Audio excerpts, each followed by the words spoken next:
This is Back to Back.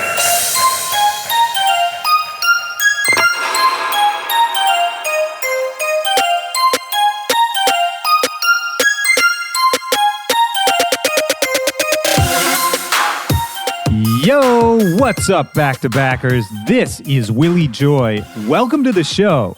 This is Back to Back. This is my podcast. You're listening to it, ostensibly. How are you? You know, right now, whether you're in the car or at work or at the gym or on the couch, which is where I wish I was, I'm glad you're hanging out with me. Great episode today. This one got loose and chaotic, and man, it's really fun.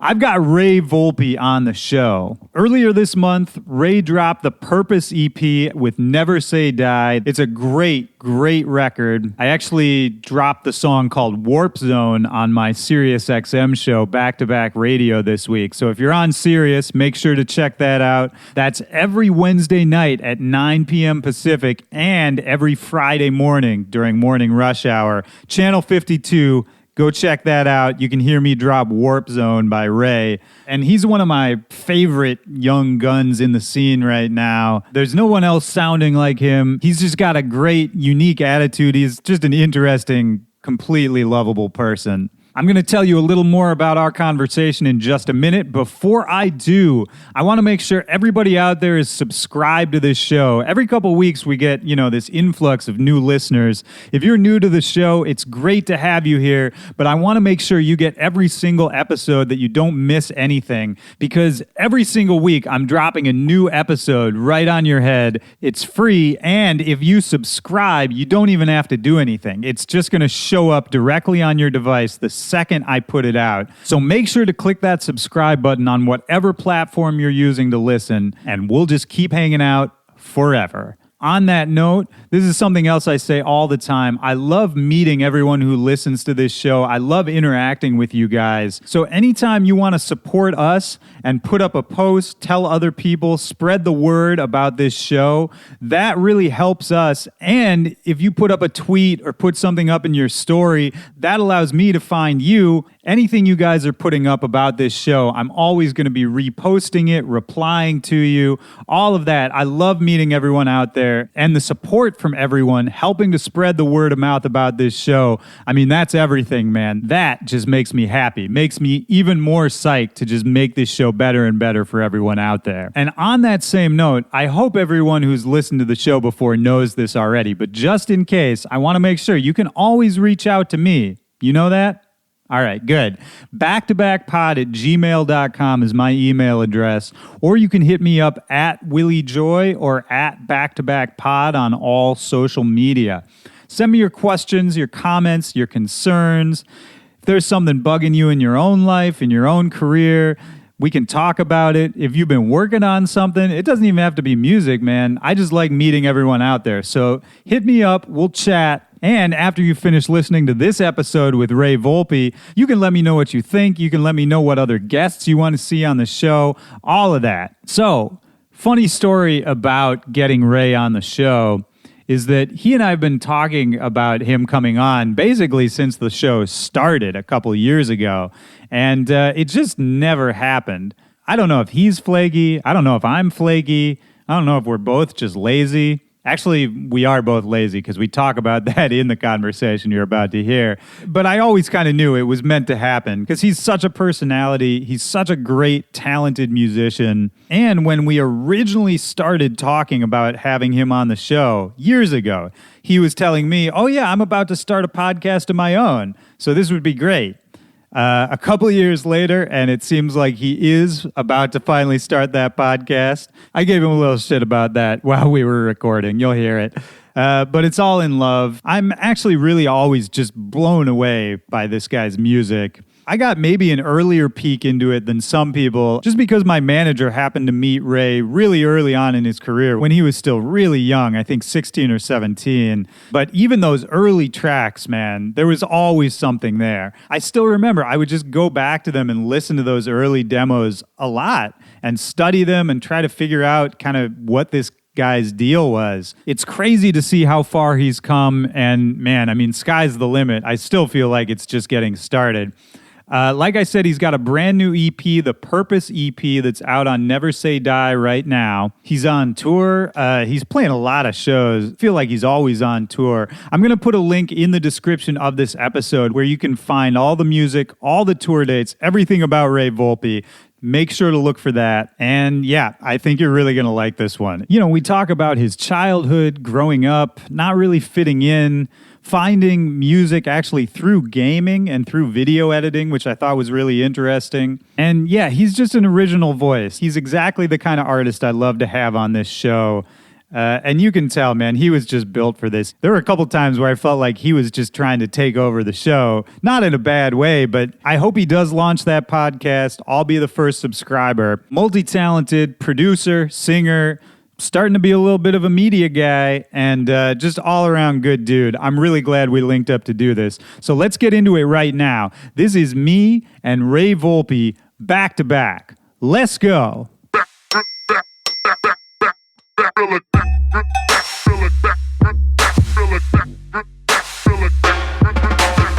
At least turn that shit up. All right, we're good.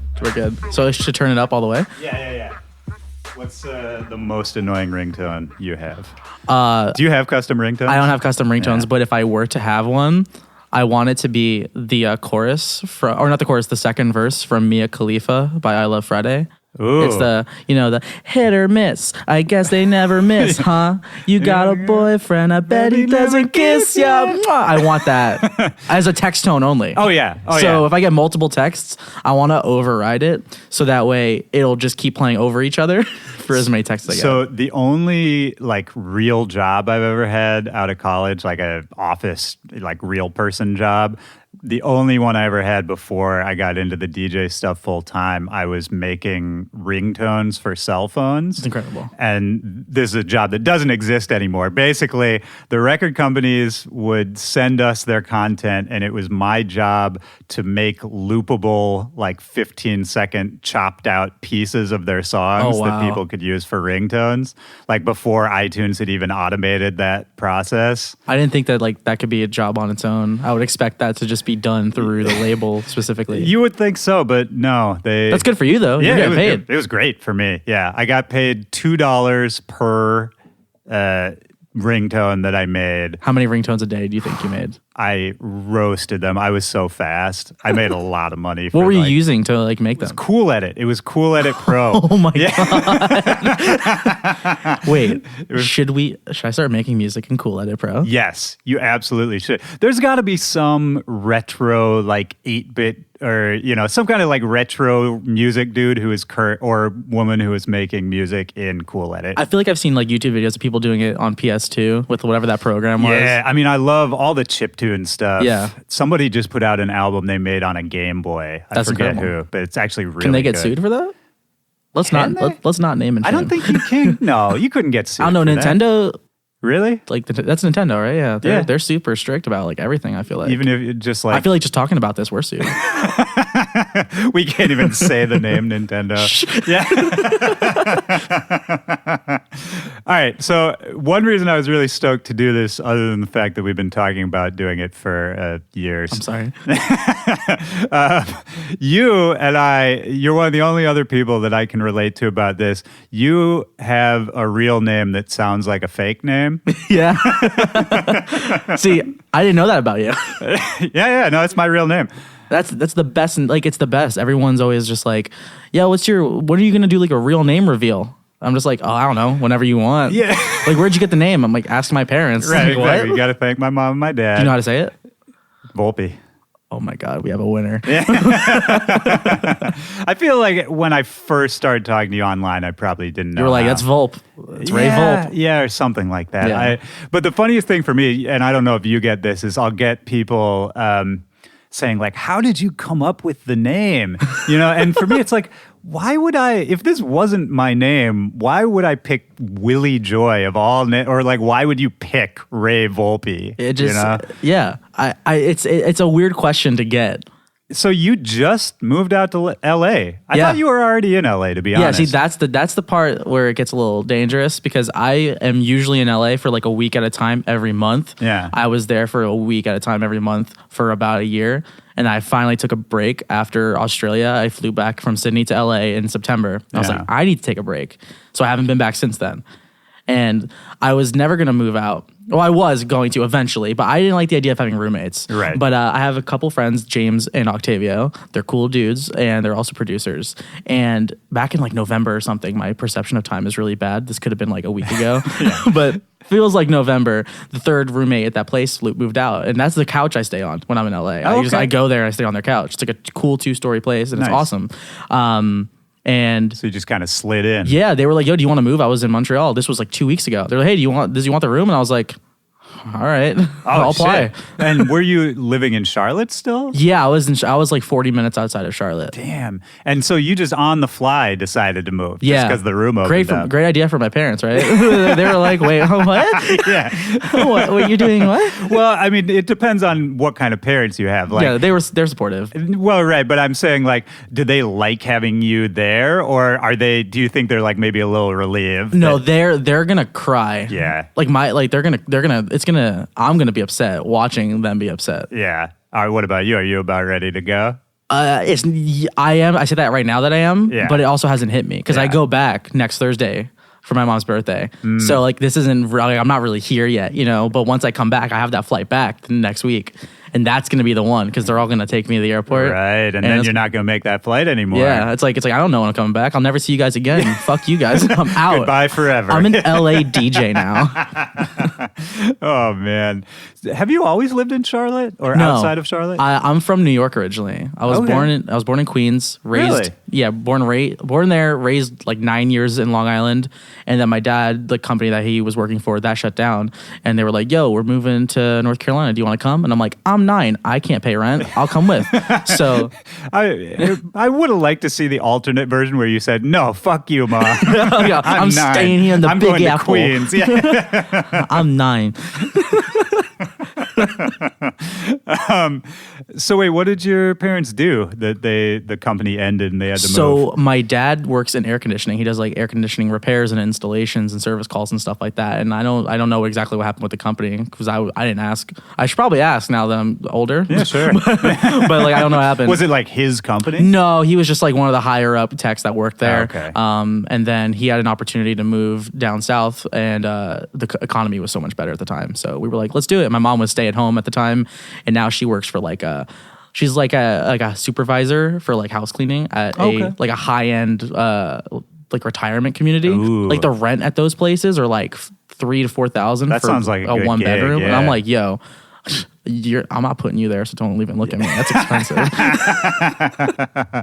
Oh man, you're an only child? I have an older sister. Okay. I never talk about her because like now the internet will go through and find her, but I never talk about her because when I was in high school and middle school, all my friends would want to come over because they were like, "Yo, your sister's hot," and I was like, Oh, "Oh, God. okay, I don't want to deal with this," so I just don't bring her up. Which I don't want to ignore her existence forever. Like, No, she's a course. great sister, but That's got to be a weird thing, man. Yeah. If you're thinking people have ulterior motives when you're like a little kid. Exactly. Do you have siblings? No, I'm an only child. Do you like it or do you hate it? Okay, so here's my thing with it. When I was a kid, when I was like still living with my folks back in Minnesota, like I loved it. And, I would hear nothing about that it's better to have siblings. Like, Yeah. I loved it because I got all the attention. It's the standard only child shit. Like, all the attention was on me, all the love, all the praise, all that. Now that I'm older, yeah, like my girl has a younger sister, like 2 years younger, and they're super close. And the way they talk about their relationship,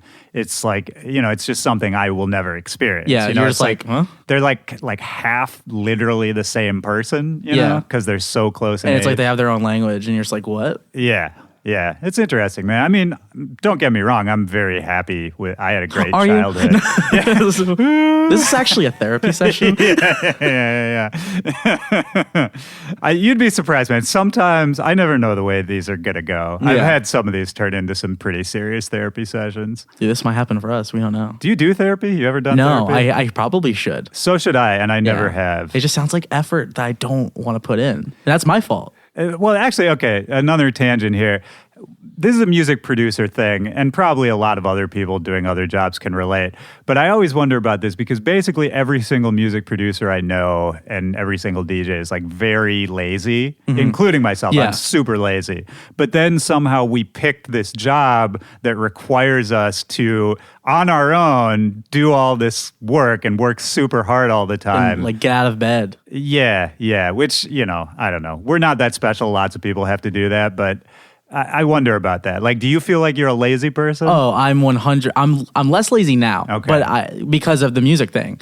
But I was definitely, it was bad. It was insanely bad. I remember the first couple times I came to LA, I was hating walking around. They were like, all right, we're go from leave the office, the Slay office, and we're gonna go get some food. And I was like, we're walking there? They're like, it's 10 minutes. I'm like, what?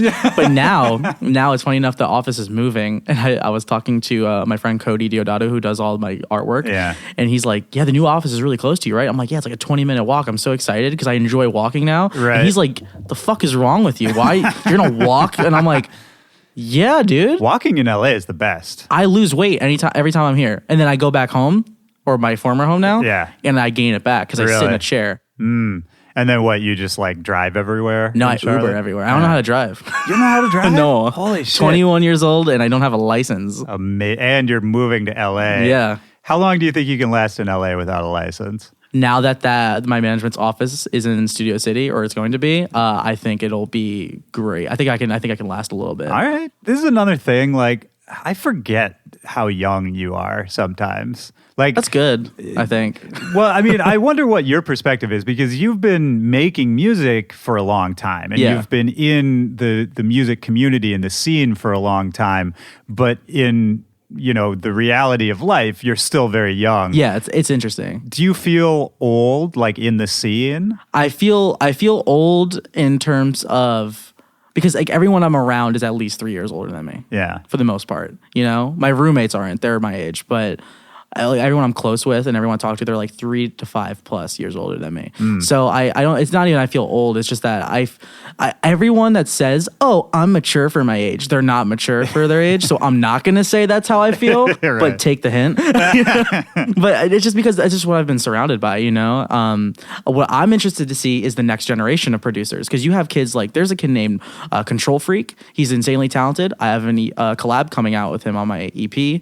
There's a kid named More Kismet who's 14 and he's killing it. Damn. Schism was shouting him out. He was in Never Say Die Volume 6 mix. Oh, wow. And like they're young as hell. I started making music at 12, but I didn't really start getting anywhere until I was like 17. Right. If these kids are making names for themselves pre even being like 16, that's terrifying. It's insane. In a great way. And they're so good. That's Yeah. the other. Do you know this young guy, Jaron? Jaron is killing it. He's unbelievable. Eclipse, Chandler Riggs. He was the one that brought me on Oh, to Jaron. sure. Yeah. No, Jaron's a buddy, and I mean, I'm constantly blown away by that kid.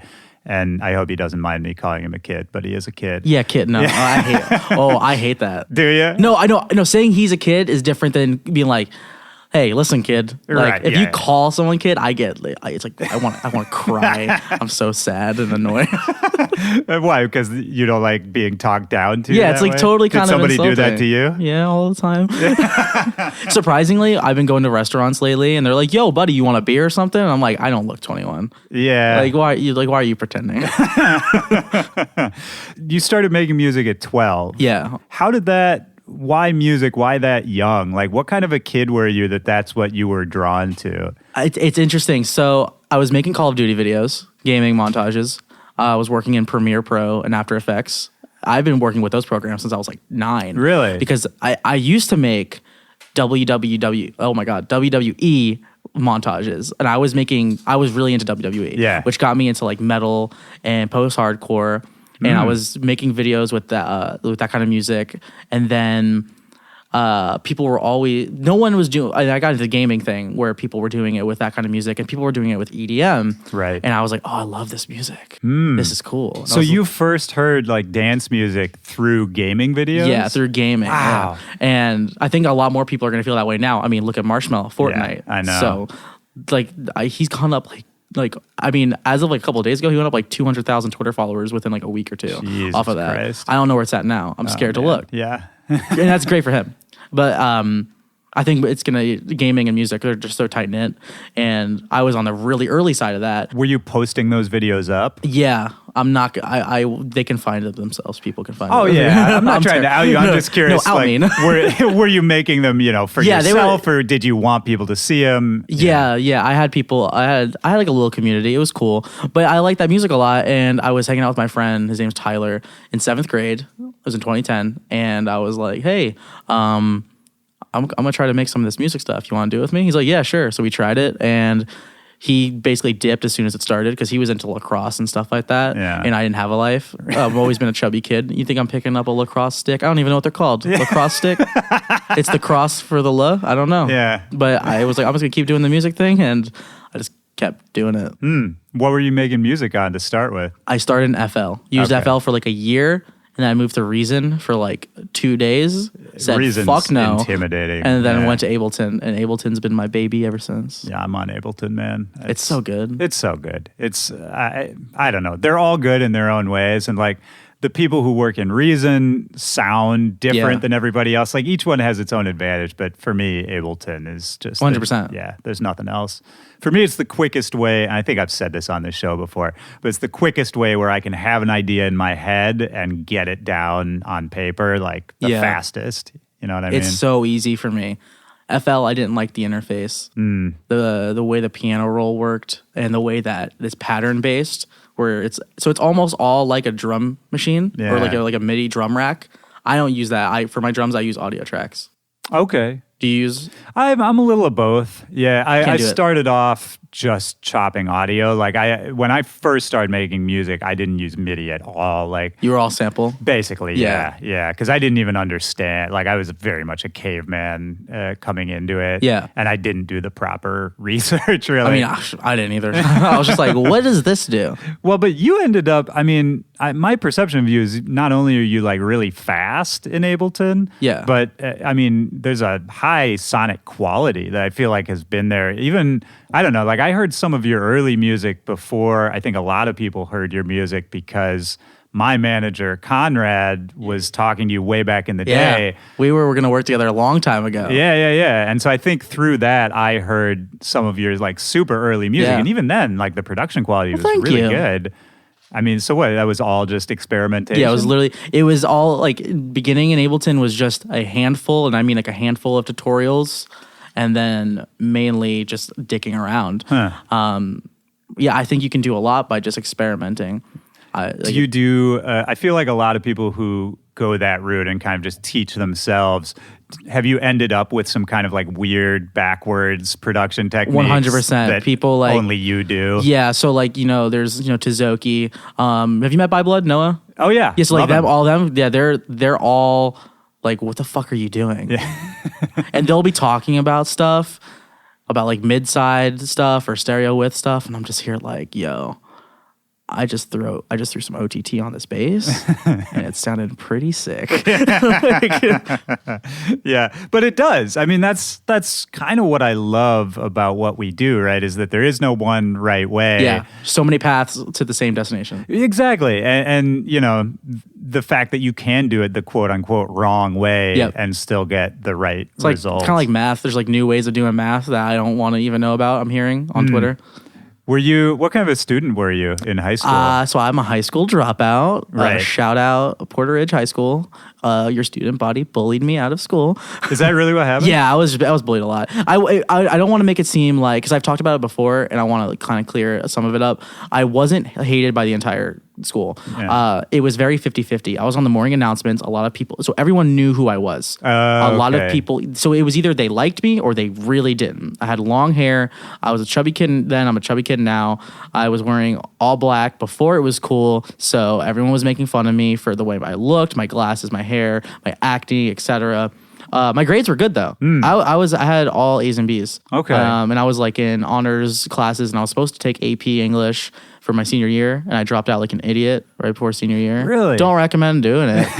But I just couldn't handle it anymore. And there were some problems with the school, and I think something happened with my credits that screwed up. I was going to be homeschooled. Okay. But something went wrong with the credits and I wasn't like accredited a certain class. And they wanted me to retake it when I was homeschooled. And I said no. And that's why I dropped out. That was the breaking point. And I was like, I'm not going to redo that. So I just got my GED instead. How'd that work out with your parents? They were upset and frustrated, but they understood that that was the best decision for me at the time.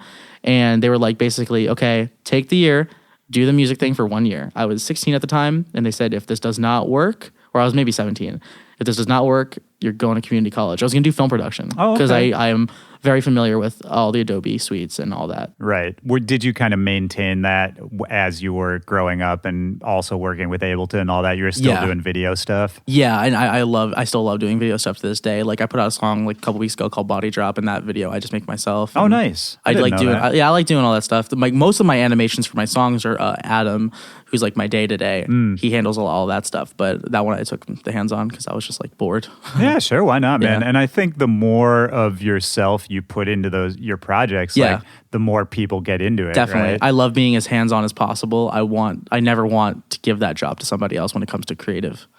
I'm down to work with people, but that's me. It's me. Are you a bit of a control freak with that kind of stuff? Yeah, I am. Yeah. That's why I don't collab with too many people. Interesting enough, I have a collab with a guy named Control Freak, but like I definitely just like I know what I want. At the same time, I don't. I have no vision. Yeah. But when I do, it's mine. Your way or the highway. But so how does that work for you? You know, as your career keeps growing, you're doing really well.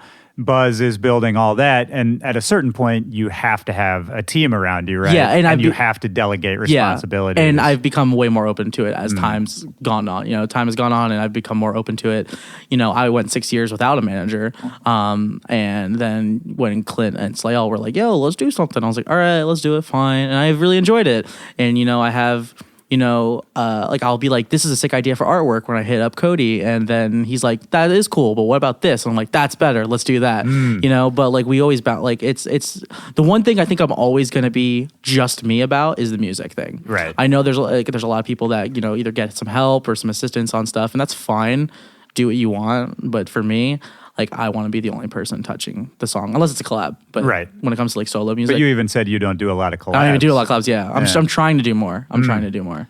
I think a big part of it isn't even just the control stuff. It's I don't have the motivation to do it. It's like, oh, that would be sick. Let's do this. And then it's the laziness thing again. It's the laziness thing. I'm like, well, I've got nothing. Do you have anything? All right, well, we'll get to it eventually. Yeah, I bet, because I've done this too. I've had so many conversations with producers that like, oh yeah, we'll make something. It'll be great. Exactly like us doing the podcast. So for the listeners who may not have heard this conversation we had 2 years ago when we weren't recording it, we were talking about you starting a podcast kind of around the time when I started this podcast. Yeah. And now you may actually be starting it. Yeah, now that I live here in sunny Los Angeles, even though I'm in San Diego right now. And it's gray and raining. It's raining. Yeah. What's going on? I don't know. The weather's been weird. I'm scared. Yeah, we might die. Yeah, probably. Watch out for Ray Volpe's new podcast, We Might Die. We Might Die. Coming soon. I'm really excited to do it. And I live in LA now. It's easier to do it with guests. It's easier to do it with anyone I want to bring on. The equipment situation is going to be easier.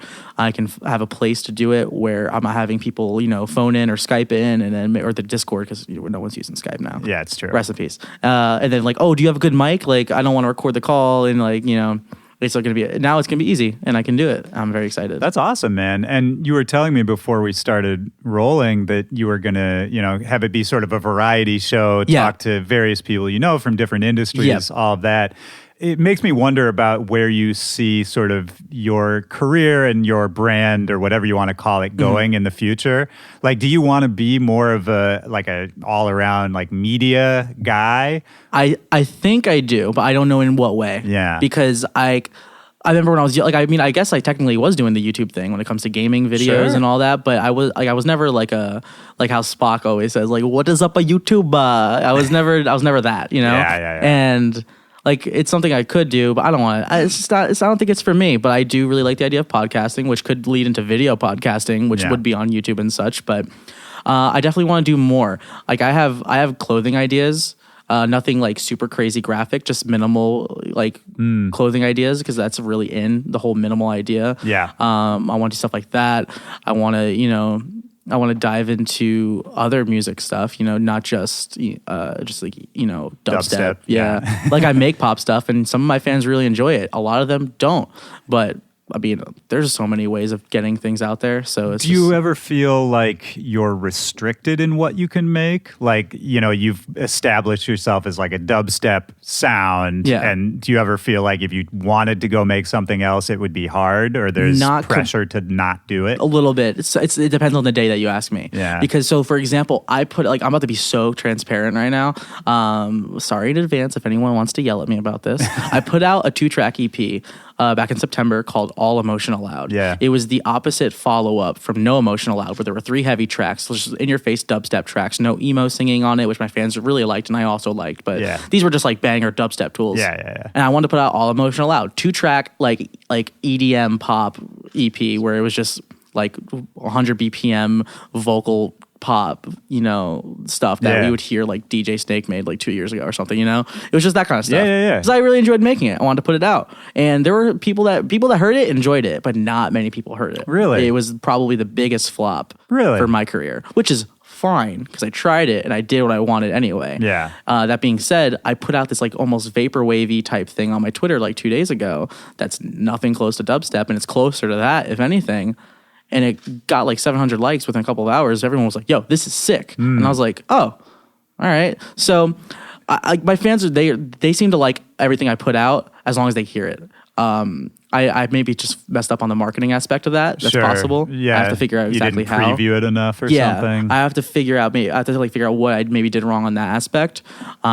But I think my fans they're very accepting. And I think that's because I talk to them a lot.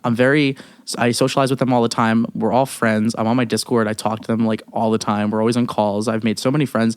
The Control Free collab, I met him because he was a fan. Oh, wow. More Kismet, who's a sick producer, I met him through my Discord because he's a fan. Like, there's so many great producers that I've met just through talking to people like that. Well, yeah, I mean, I think your presence on social media in general kind of draws people in really well. And I've always wondered, because we've known each other online for a long time, but we don't know each other that well in person. And so I always wonder, like I wonder about a lot of people, is what I see on social media, like, is that what they're actually like? Oh, yeah, 100%. Yeah. 100%. And this is probably the one time I'll actually even address this, but I know I sometimes get messages. So I'll clear the air now. I get messages sometimes. They're like, yo, stop trying to act like Getter, or like you joined Slay All and you changed. And I'm like, I didn't change. This has always been me. Everyone that's been my friend has always known this is me. I've known Tazoki for like 8 years. Yeah. I've known there's an artist named Half Empty. I've known for a similar amount of time. I know Dion Timmer for 8 years. Like when he was like 11, I knew him. How did you guys all meet? Skype. So I met Tazoki. I met this guy Tucker Creeway. I met Dion Timmer and a couple other people in this group on Skype. And this guy Technum, he was just like, he invited me to this group and we all started talking. We were all in there. And you were what, friends. like 12? Yeah, I was 12. Yeah, that's crazy. We all became friends. Wow. Isn't that weird? That's really weird. Oh, no, I wasn't 12 at this point. I think I was probably... Yeah, no, I was probably 12 or 13. Yeah. Somewhere in there. Yeah. I mean, yeah, man, that's wild to me. I mean, especially because we were just talking about, producers are getting younger and younger. And here you are at whatever, 13 years old in this group of what would go on to be extremely talented, successful producers. It's weird. Yeah. I mean, how much of an influence did that have on you early on? I mean, were you guys sharing music? Were you critiquing each other's stuff? Yeah, we were sharing each other's like music. We all knew we wanted to like be like the next like Skrillex, because he was like the biggest name at the time. We all wanted to like do something big, and we were all just like sharing each other's new songs. We're trying to like get a good idea of what we wanted to do, and we all just kind of kept doing that. And time went on. That group's been long gone, but like we all still talk for the most part. And like there's a couple people in there I check on, like my friend Apriska, who's a really good underground producer in Canada, and there's other people in there I check on. They're all good people. But real quick, I did want to jump back when I was talking about the when people think I changed or stuff like that, because I act differently on social media, or it's like, no, this is exactly how I've always been. When I joined Slay All, Clint basically forced me to open up online because I wasn't very That's your vocal. manager. Yeah. Unfortunately, no. He was very good at, because I was very anxious all the time, and he made me open up. He got me to talk on the mic more. He got me to be more personable and just be myself, something I was kind of scared to be because I was bullied so much in high school. So if I ever get messages like that where they're like, you, like, man, you're trying to act like this person, that person, I'm like, nah, I'm just like always been this way. Also, you tend to, like, you and your friends tend to act similarly because that's why you're friends. Like, you're your own people, but you guys, have similar sense of humor, etc. So I'm like, I just don't think you know how the world works, Yeah. Well, that's interesting. I mean, how did Clint manage to sort of convince you to come out of your shell that way? Was it, if you had been bullied, you said you had some anxiety, all of that. I mean, to me, if I put myself in those shoes, doing a bunch of crazy stuff on social media would be the last thing I would want to do. You know? It was mainly just like, he was good at forcing me. He was just literally just pushing. Yeah. And like, that sounds like bad, but no, because he knew he has the best intentions with everything. Right. So everything he's ever done, he knew would lead me in a good direction. So he's like, no, just gotta get on the mic and stuff. You gotta do this. Like, dude, if you don't it's gonna be bad. Like, he'll just like pressure. He'll make me feel like things are gonna be absolutely terrible unless I do this. So, like, I got on the mic that first show I did in LA at the Fonda, and I was so excited. And I was like, all right, he's like, get on the mic, just do this. And like, I was like, okay, all right. And I got on the mic a bunch, and it was fine. I wasn't awkward. I was hype. It was like the crowds were reacting well. It was great. And I got off the stage. And he was like, dude, I'm so proud of you. I'm like, thanks. And then like it was just like a combination of that. And when that stuff was going on, I just naturally started talking more on social media, right. And started being just super open. And do you think it's also that you went from this high school experience, which sounds like it was somewhat oppressive, to the music community, which I assume was at least a little more accepting? Oh yeah, 100%. And everyone was like super cool, and I was like, oh great. Like, surprisingly, I know like there's like a lot of drugs in the community and all that stuff, and people talk about that, but I just want to like say right now, I'm straight edge. I don't drink, I don't smoke, I don't even smoke weed. I don't do any drugs. And anytime anyone's like asked me if I wanted like a hit of weed or asked if I wanted anything, like I'm just like, nah, I'm good. And they're just like, cool.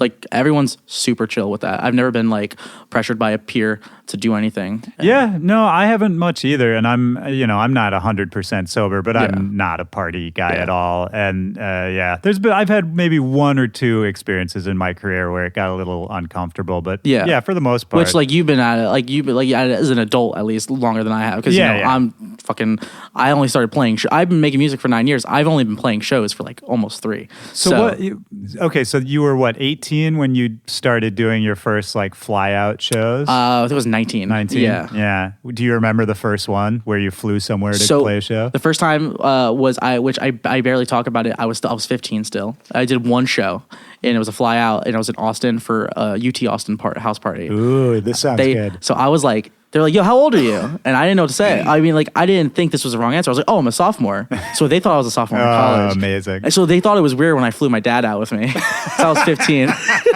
And we show up, and they're like, wait, you want a beer, man? I'm like, nah, I'm 15. They're like, you're 15, dog? And I was like, oh, no, yeah, I said I was a sophomore. And they're like, we thought you meant sophomore in college. We thought it was weird that your dad was here. And I was like, yeah, I don't know. They just thought your dad was like a party dad. But it was a cool show. They gave me $1,000 for it, which at the time was way too much money for my first ever fly out. Yeah, how did they even know of you at that time? Had you been putting a bunch of music online already? There's a guy named Kenneth. He ran like a trap channel, and he knew people that were throwing it. And he was like, yeah, I'll get you on this. I was like, oh, cool. All right. And that was the first one. But the first real show, because I was using an MPD, Ableton, the MIDI controller type deal for Mackay. I was using that. But the first DJ show was in 2016. I was 19. It was direct support for Getter at the Fonda. That was my first time going to LA. It was maybe my second or third time ever meeting Clint, because I met them in Charlotte for a day off. That's when I signed to Slay All. And then I went to a Columbia show to do like a special guest spot, which I like wasn't my show. Like, it wasn't like my set. I just kind of showed up. Yeah. And then the first show was the LA show, and that was so cool. And I met so many great people. That's a lot all at once, man. It was very terrifying, which is why I was so anxious. And Clint was forcing me into this, like, forcing me to open up. He was just like prying me open. And I was like, but I thank him so much for that. Yeah, I mean, sometimes we need people to push us, man. Absolutely. Yeah. If he wasn't pushing me into a pit, he was pushing me into something that had like a bunch of like those foam things at the bottom. Yeah, it's a good image. But no, I completely agree, man. I mean, and for me, even though it's not fun in the moment to be pushed like that, I appreciate it so much when people I know, either my manager, or, my peers, or just anyone. There's a certain part of me that knows I need to be pushed. Yeah, sometimes. Exactly. Yeah, I don't like change, man. It's scary. a problem. Yeah. I just moved across the country. I'm terrified. Yeah, I'm about to move across the country. Yeah, myself. You're moving again. Yeah, it's too much. But the idea is basically the only thing in life that stays the same is change, right? Exactly. Yeah. Yeah. That's good. Yeah. Who he was at Edgar Allan Poe? Yeah, probably. Yeah. Good friend of the show, Edgar Allan Poe. Yo, here's the shout out for joining the chat. Yeah. Thanks for the bits. Thanks for subscribing. Yeah. Do you ever do any like Twitch streaming, any of that kind of stuff? No, I just mainly do Instagram live streams. I should though, but at the same time, I don't know what I would do it on. Are you a big gamer still? So I used to game all the time. I was a real big Call of Duty kid in middle school and high school because that was when it was like prime anyway. Yeah. Now battle royale games are huge. Like the new. Have you heard about Tetris 99? Yeah, I've heard about it. That is. A lot of people are just shitting on it. That's genius. To me. It's brilliant. Because think about it. Who in that office was just like, why don't we take Tetris and just add 99 other players to it? Yeah. That is incredible. What I liked, at least about what I understand about it, is that they didn't really make the rules clear. Like, there's not somewhere you can go to figure out, like, okay, if I, clear 4 lines, this is how it will affect everyone else. Like, you kind of have to figure it out as you play. I thought that was genius. That's kind of fucked up in the best way. Yeah. I'm excited for it. I'm going to definitely... It's already out, I think. It's out. You have to, like, have the Nintendo Direct thing, I think. Something like that. But I play Red Dead. The new Red Dead. I play Spider-Man. I like games like that. I like Far Cry a lot. I wasn't into the Battle Royale thing for a long time. That being said, about 2 weeks ago, my friend Control Freak and Spock, they both convinced me to start playing Fortnite.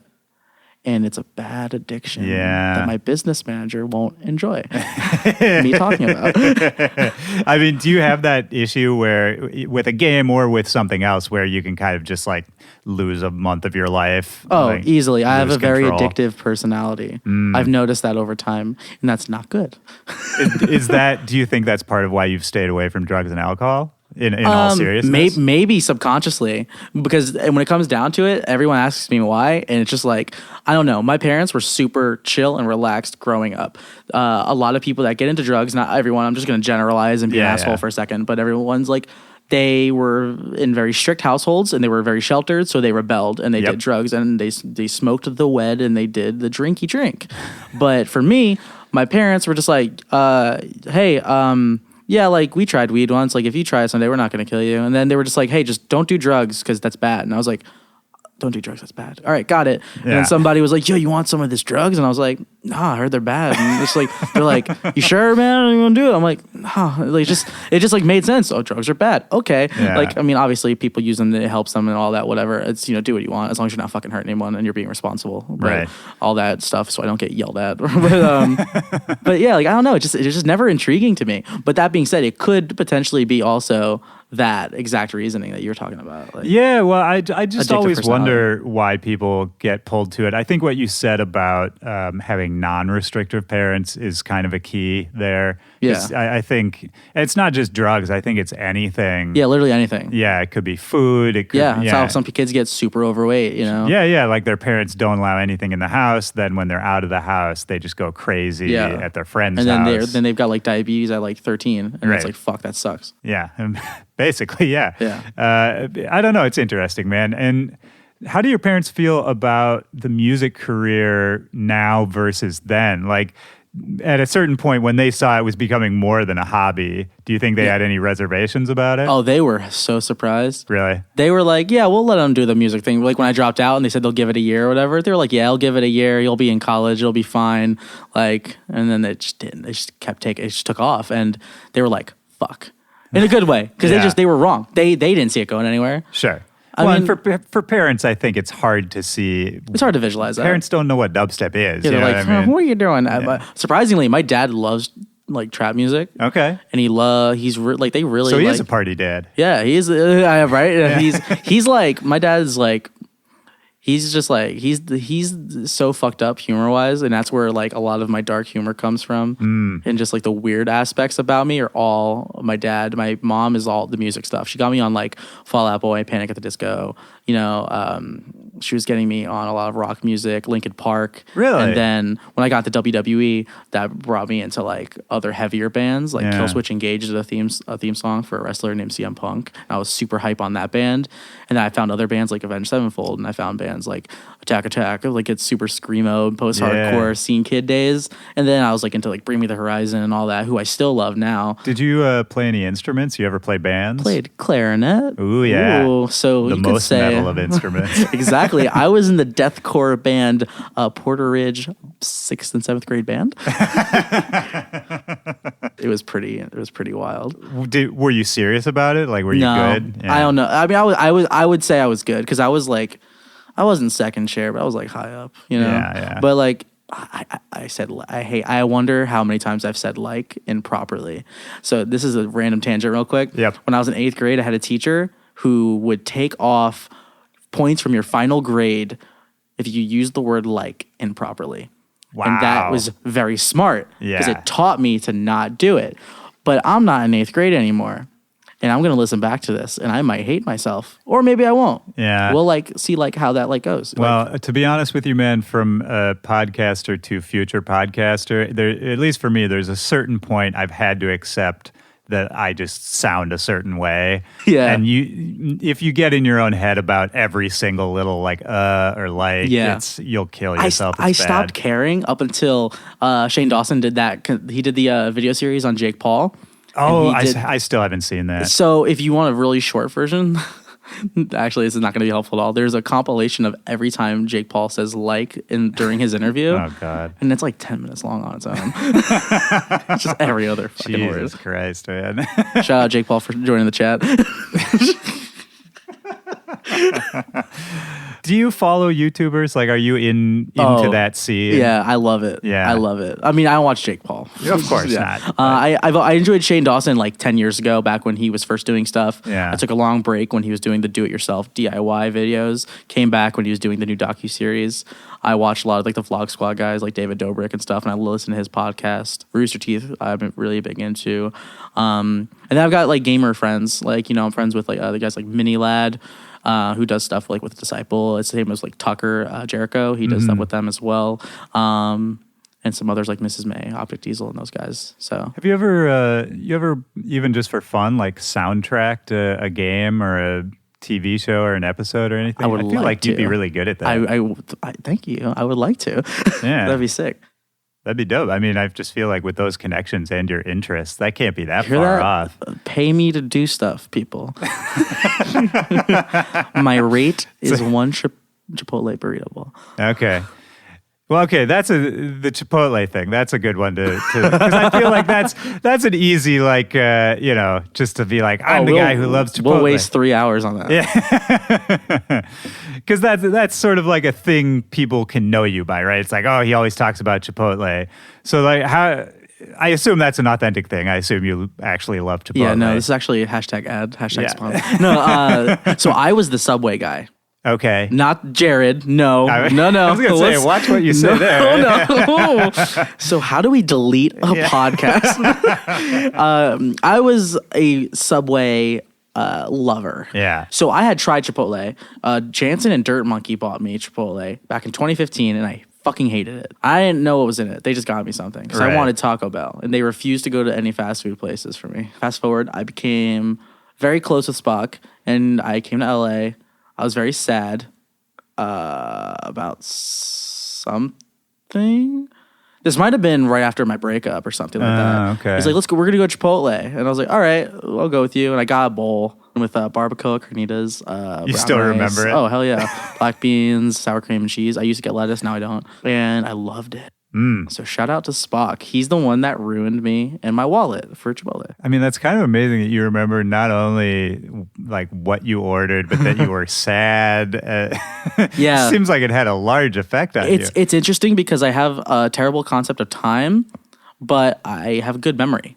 So I remember things that happened, can't remember when they happened. You mentioned that, you've basically had one serious relationship. Yeah. And I wonder, for you starting a music career so young and now being in the music industry, where I think relationships, not just romantic relationships, but person-to-person relationships in general, can be very weird. It's hard. And hard and distorted and all of that. Do you feel like, how do you find the people, like, how do you find your people? How do you make relationships with people? I don't even know. It's very difficult because I'll tell you this. I want to say that the people I do talk to the people I talk to daily are people I genuinely care for and they're genuine friends of mine. But there are so many people that are, I consider them part-time friends. Yeah. And a part-time friend is somebody that I might see somewhere, but they don't reach out to me unless they need something, and I don't reach out to them ever. So I see them around, and I'm like, oh, hey, good to see you guys, blah, blah, blah. But, like, they're not a real friend. They're there for either clout or, just they're not someone that's like they're not going to be at my funeral. Right. You know what I mean? Yeah. Or they'll try to go. They're like, do I have AA to the funeral? They're not on the list. But then, like, I don't know. Most of my friends, my close ones, I've known for years before, anything was happening. I've known Spock before anything. I've known, Dion Timber before anything. I've known Tizoki before anything. Yeah.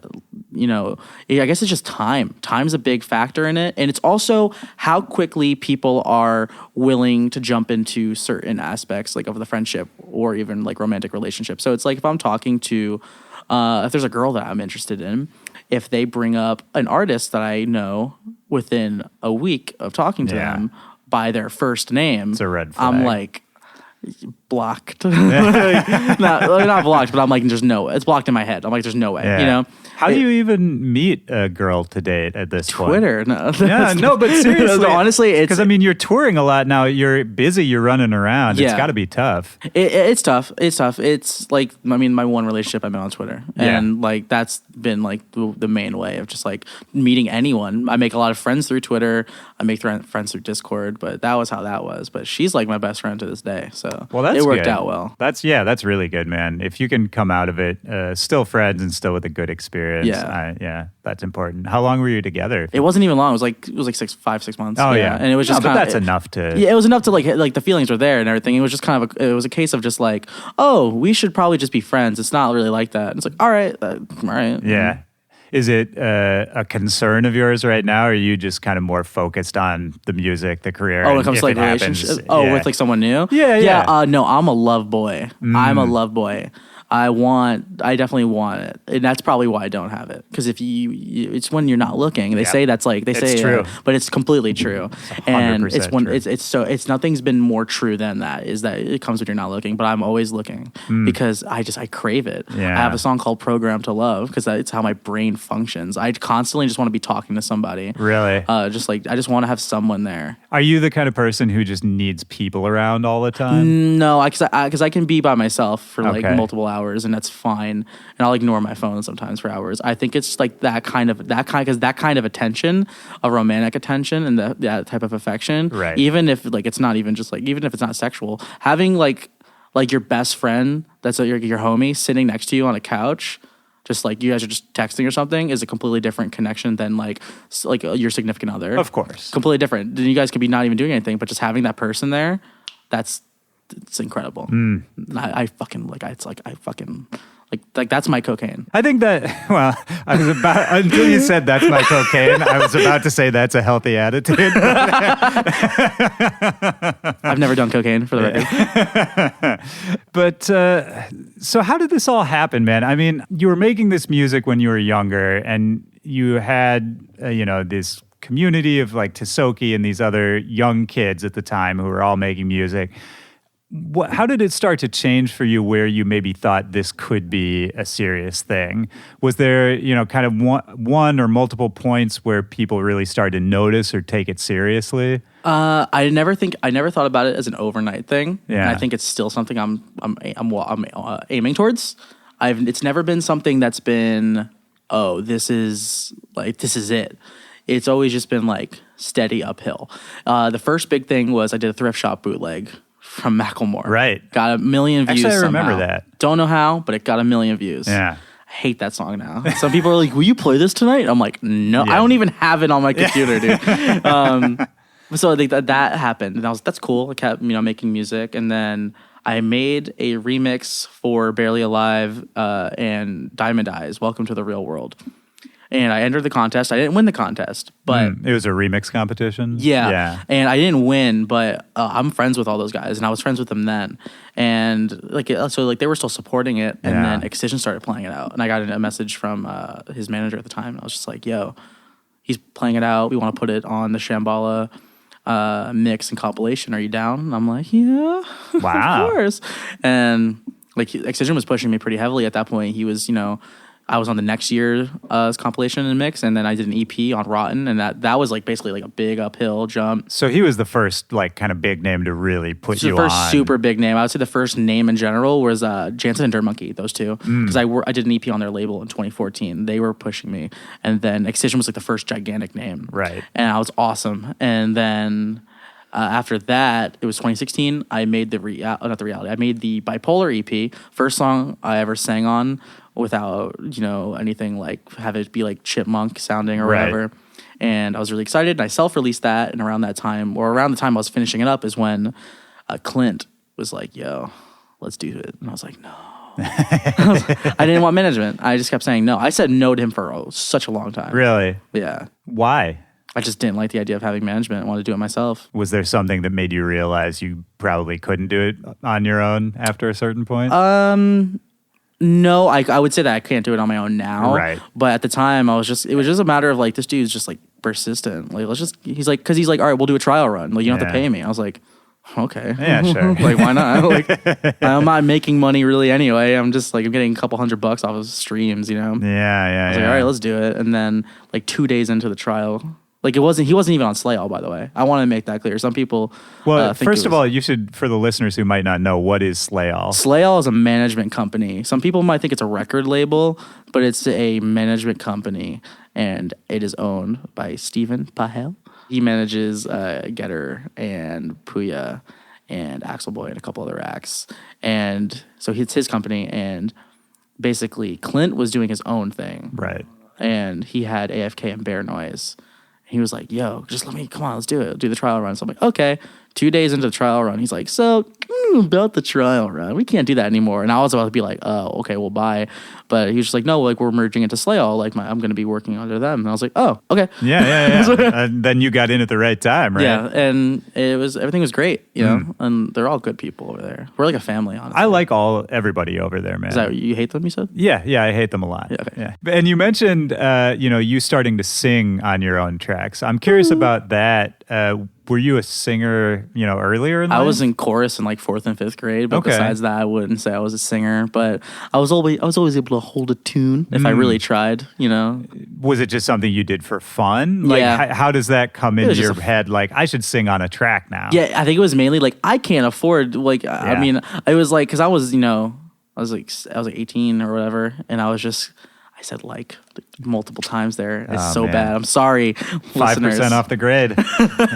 B goes to B minus. Damn it. So I wasn't making that much money, and I wanted vocalists on my songs, and they were like, "Yeah, we would love to sing on your song, but we also want not even $500 for someone I was a small act. They were wanting $3,000 advances, and I was like, I gotta go. Yeah. My mom said I cannot be here. She's outside to pick me up because I can't drive.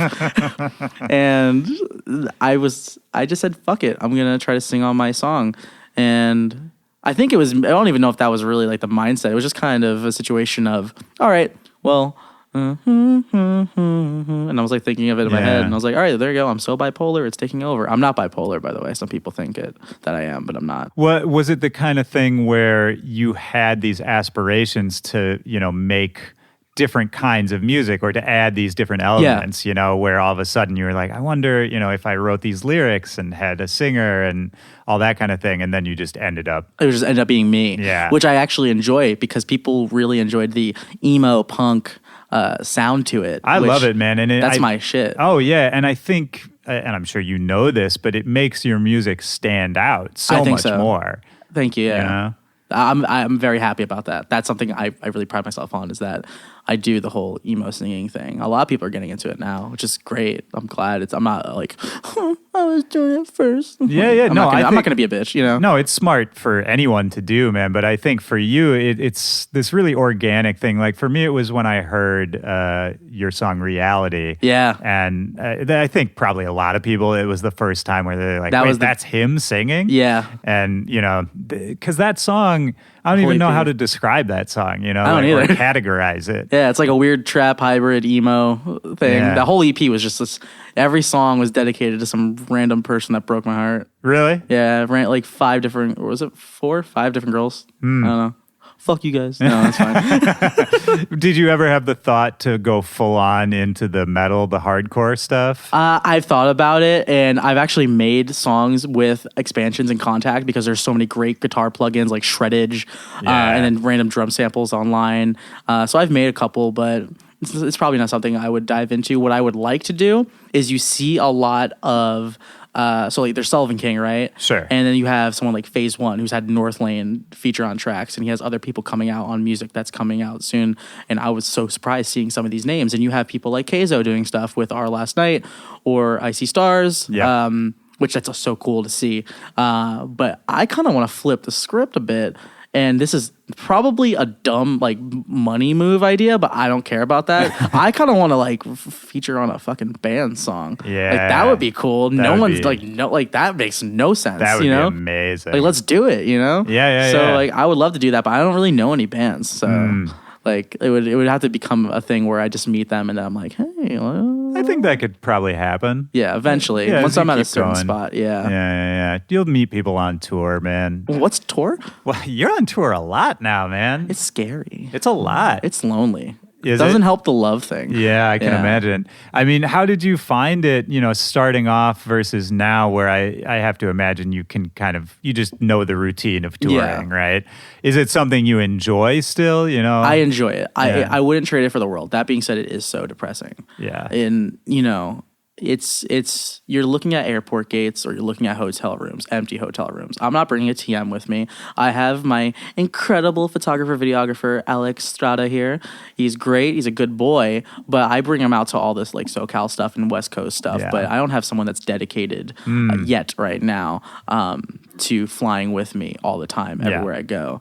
That being said, I can't wait for that because it's just lonely. Because when I travel, I used to have flying anxiety, but I don't anymore. That disappeared as soon as I did my first like 5 date in a row run or whatever. I was like, oh, this is a piece of cake now. Yeah. I can sleep on planes easy. That's good. Yeah. I mean, I think any of the anxiety about flying, that's just got to go out the window once you start touring because you just don't have time to be that anxious all the time. Yeah, you don't. You really don't. The only time I get anxiety attacks now, funny enough, they're on planes when I'm sick. I don't know what causes it, but I start getting if I'm sick, and it's not cough like cold sick. If I'm flu feverish sick, I will start having anxiety attacks when I'm flying, and I'll faint.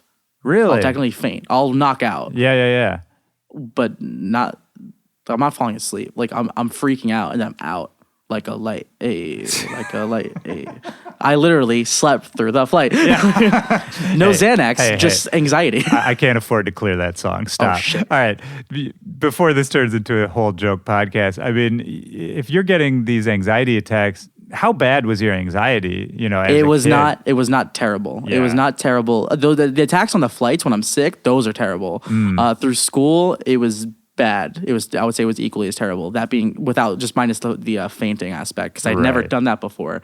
I'd never been through that. But After high school, it was mainly gone. It was only whenever I was first getting into shows, and some might say it was stage fright, but it was a little bit more than that. It's hard to really explain unless you have it. I don't want this to become a whole thing about anxiety, though, because there's people that have it worse. Yeah. And also there's a lot of people that, will try to call bullshit on people that have it or say that they do.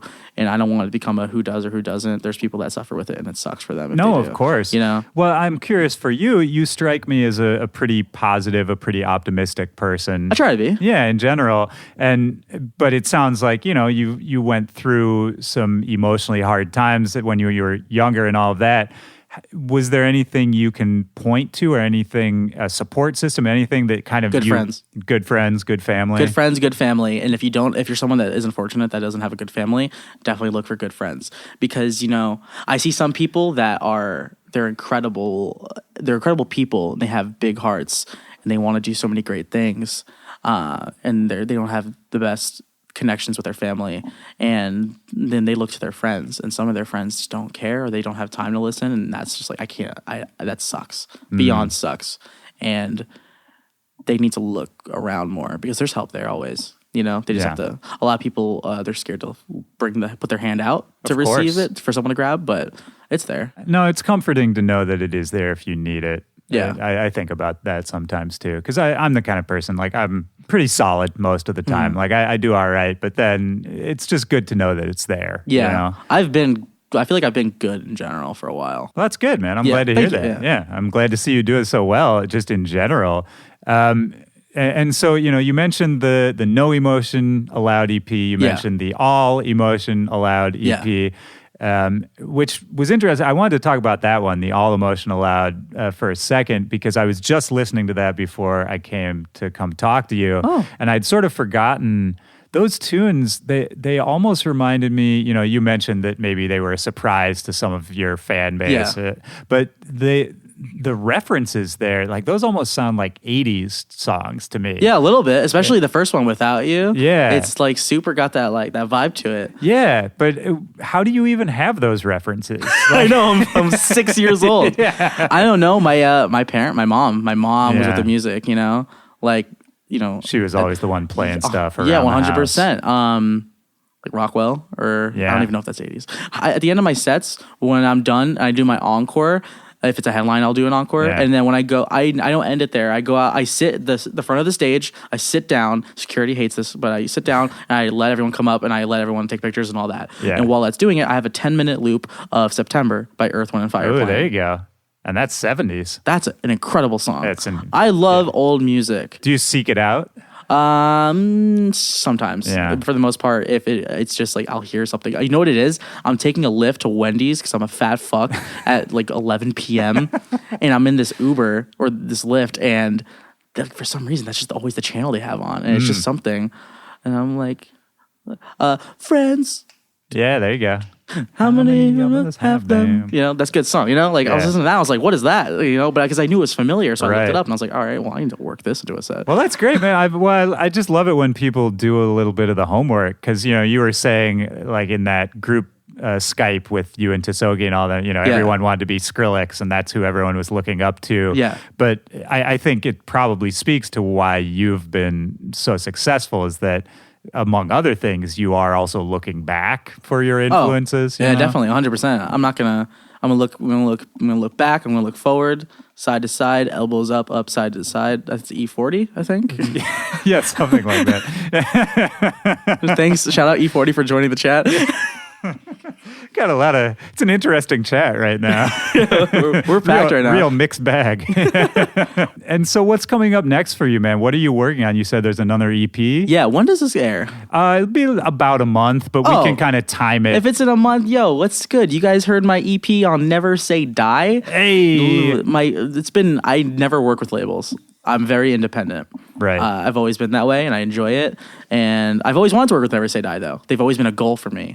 And I was so happy when they were interested. And I sent them a couple songs, and now I put out a DP called Purpose. That came out back on March 1st. I'm thinking ahead. Oh, yeah, this is good. I'm a true podcaster. Yeah, you are. This is good. So that came out back on March 1st. It has 4 songs, 4 originals. One has a feature from Armani Rain, which is like a dubstep very generic dubstep tune that psychs you out and goes into a psytrance drop at one point. And then there's the Control Freak collab, which is squeaky dubstep, mid-tempo song, which is something I haven't done in years. The Thrift Shop remix was kind of mid-tempo, glitch hoppy type deal. And I did some more of that stuff back in like 2013. Okay. So it's cool to come back and do a mid-tempo song. I would think of it as, there's like 1788L, there's Rez doing that kind of stuff. But imagine if I did it in my way, and that's what it sounds like. And then I have the fourth song, which is like it's called Get Up. And it's just you're straightforward, get the fuck up, like dubstep song, right. Which I actually originally, I sent it to Never Say Die as Get Up, and then in parentheses, PLS, like please, like, oh yeah. But that's what I wanted to title it. But when they sent back the tracks, because I sent them like 6 songs, right. And when they sent back what they wanted, they just labeled it Get Up, and I was a little bit upset. Because that's more Ray Volpe for the song to be called Get Up, please, right. Versus get the fuck up. Yeah, you're much more of a polite gentleman. Yeah. Like if everything's okay with you. But I mean, this is part of working with a label, right? To be real about it. The sacrifices of the please. Yeah, well, of the please and just of your own, it's a compromise, yeah, right? 100%. Yeah, which is something we talked about you not liking to do earlier. Yeah, which I'm a lot more open to now. Right. And it's something I'm very excited about. And it was such a smash hit. Oh my God, #1 worldwide. No, everybody's talking about it. Everyone's talking about it. Everyone's like, this was garbage. Why did Never Say Die put this out? But I'm very excited about that. Do you think you're going to work with labels more going forwards, or do you see it more as a one-off? So it'll be a once in a blue moon type of deal, once every couple months maybe. But I like sticking to the. I'm actually talking to another label right now that I can't say, which I will talk to you about off the cast. Oh yeah, we're working on that for the summer EP. That has more stuff like the first song. The main song is more like Reality. The rest of it is very emo, me singing and stuff with heavy drops, and I'm excited for that. That's awesome, man. And yeah, the other thing I wanted to say about Reality when we were talking about it before is not only that I think the vocals are so strong and you've sort of continued that from there, but I have this thing that I've talked about on the show before that for me, there's nothing more powerful than the human voice as far as the way music affects me. 100%. And what I like about your music, and correct me if I'm wrong, but I feel like a lot of the lead sounds you end up using have like vocal samples in them or snippets. 100%. Yeah. Especially on like All Emotion Aloud, that's both of those drops are vocals. Yeah. By Blood, he's the reason I got Lil Altar Boy showing me like how you do these vocal leads, and I'm like, what is this? Right. And now it's just like it's so useful, whether it's your main lead sound or something off in the background. It's like, for me, it's just insane. It's this anchor that pulls people in, because I think especially for people who don't necessarily listen to EDM 24/7, if you hear a weird sound but it almost sounds like a voice, or there's something like in the back of our brains that recognizes that it came from a human. There's something about that, at least for me, it instantly pulls me in. I'm completely with you on that. And then on the opposite side, I have a song I put at the end of my mix called The Banger Zone. It was in the end of Volume 2, where there's a song called On My Own, and the drop is a vocal sample, but it's all distorted, and it sounds like a guitar solo, because it sounds like a guitar. And I remember I got a couple comments like, yo, like, was that a recorded guitar? I'm like, yo, that's a vocal. That's a girl that I know covering a Cashmere Cat song. Nice. That she just sang, and then I chopped it up, distorted it, and that's what it is, I love that, man. And so where do you want to take the project, beyond the smash hit EP that is out right now? Yeah. Do you have a vision for where you want to take this project, a year, Somewhat. 2 years in the future? Somewhat. I want to do almost a half and half live set type deal.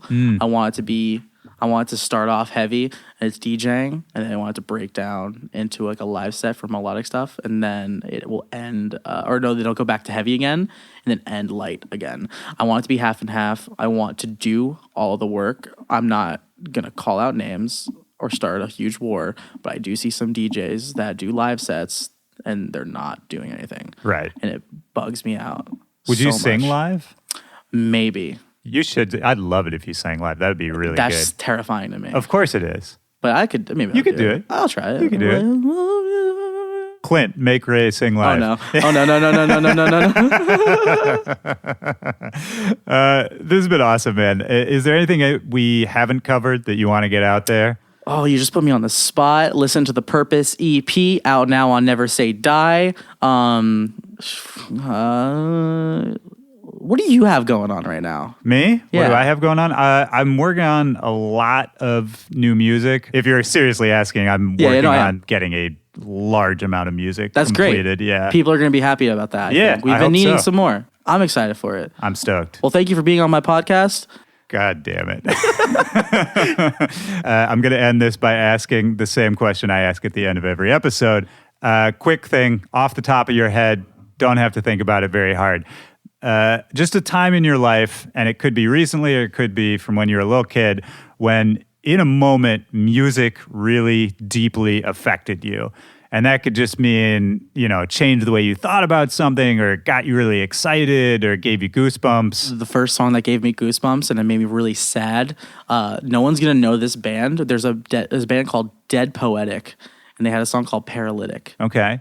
And it's so stupidly sad, and it's great. Yeah? It's like when did you hear it? It was probably 2009. So 10 years ago, so I was probably like 11. So I learned to be sad very young. Okay. Do you remember like where you were when you heard it? I was on a Dell computer in my computer room at my house in North Carolina. It wasn't even my computer, and I had headphones in. I was just like, this is so good. Wow. And that song made me feel something for the first time.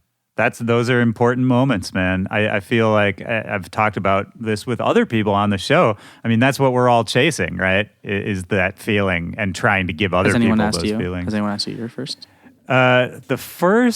No, I don't think so. The first time I can really remember that happening. Well, there's two. The first was Michael Jackson, like way back in the day. Who is that? Some guy.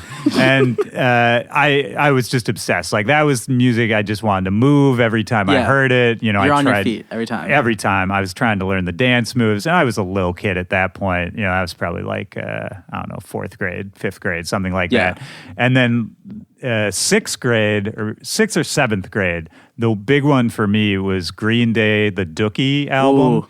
And I remember the first song on there is Welcome to Paradise. And I remember the guitar riff is just this fucking face-melting riff. I would put it on in the living room of my parents' house. And it sounds weird, but I literally remember I was like still a little kid, like 6th, 7th grade. And I was sitting on my knees just in the middle of the room. I just remember starting to like bounce up and down like uncontrollably. Oh, wow. And it was something about that. Like I just had to move. You were feeling some type of way. The emotional stuff came later, and I would get fully wrapped up with emotional music later. But at first it was just the energy of it. I just never, it's like I felt like I was on fire. No, definitely. Yeah. Well, thank you for having me. Dude, thank you. This was actually super fun. I've been looking forward to this. No, but I was dreading this day. We made it happen. I look forward to your eventual podcast. Thank you. And maybe when you start that up, you got to come back here. Yeah, definitely. I'm going to have you on it 100%. Yeah, let's do it. Hell yeah. All right, man. See you in 7 years. Peace. Was it terrible?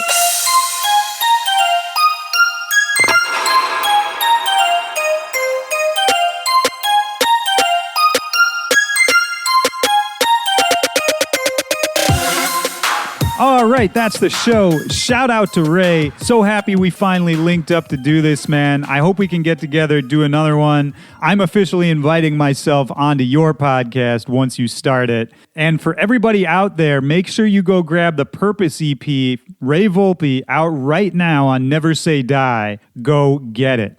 My name is Willy Joy. You can always reach out to me at backtobackpod@gmail.com or at Willy Joy or at backtobackpod on all social media. That's it for this week. One more down, a little bit closer to our 2-year anniversary, which is actually coming up kind of quickly. I'm trying to plan something cool for it. Not confirmed yet, so I can't tell you about it. But if this comes through, it'll be dope. So I hope everyone out there is doing well. I hope you enjoyed that. Have a good week. Take care of yourself. Take care of the people around you. And I will talk to you next Tuesday. For Back to Back, this is Willy Joy. Have a good one. Peace.